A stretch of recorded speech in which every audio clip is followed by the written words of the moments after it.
साथियों, नहीं बुझाए बुझ रही लॉस एंजलिस की आग, नहीं बुझाए बुझ रही लॉस एंजलिस की आग, क्लाइमेट चेंज चिता रहा जाग सके तो जाग, क्लाइमेट चेंज चिता रहा जाग सके तो जाग, नहीं बुझाए बुझ रही लॉस एंजलिस की आग।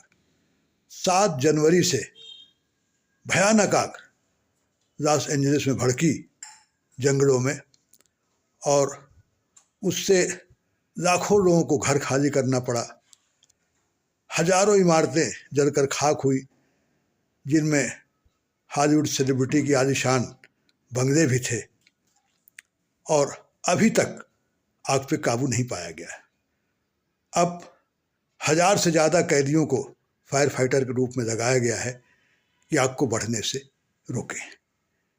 ये लॉस एंजलिस की आग साफ चेतावनी दे रही है कि क्लाइमेट चेंज अब कड़वी हकीकत बन गया है, केवल कुछ पर्यावरणविदों की ख्याली पुलाव नहीं है।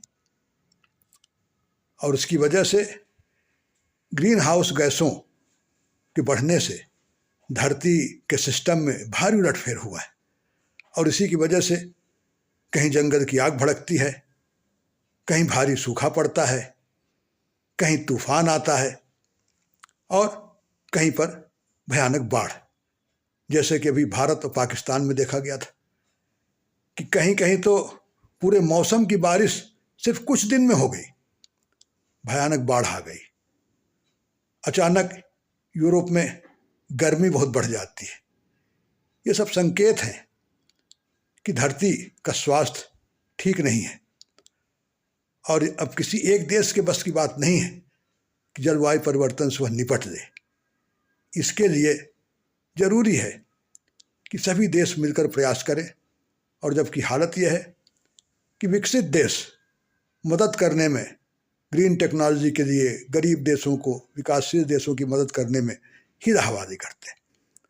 अब COP 29वीं जो अजरबैजान में हुई, उसमें विकसित देश, विकासशील देशों ने मांग की कि जलवायु फंड सालाना 109 लाख करोड़ किया जाए, लेकिन इसके लिए विकसित देश तैयार नहीं हुए।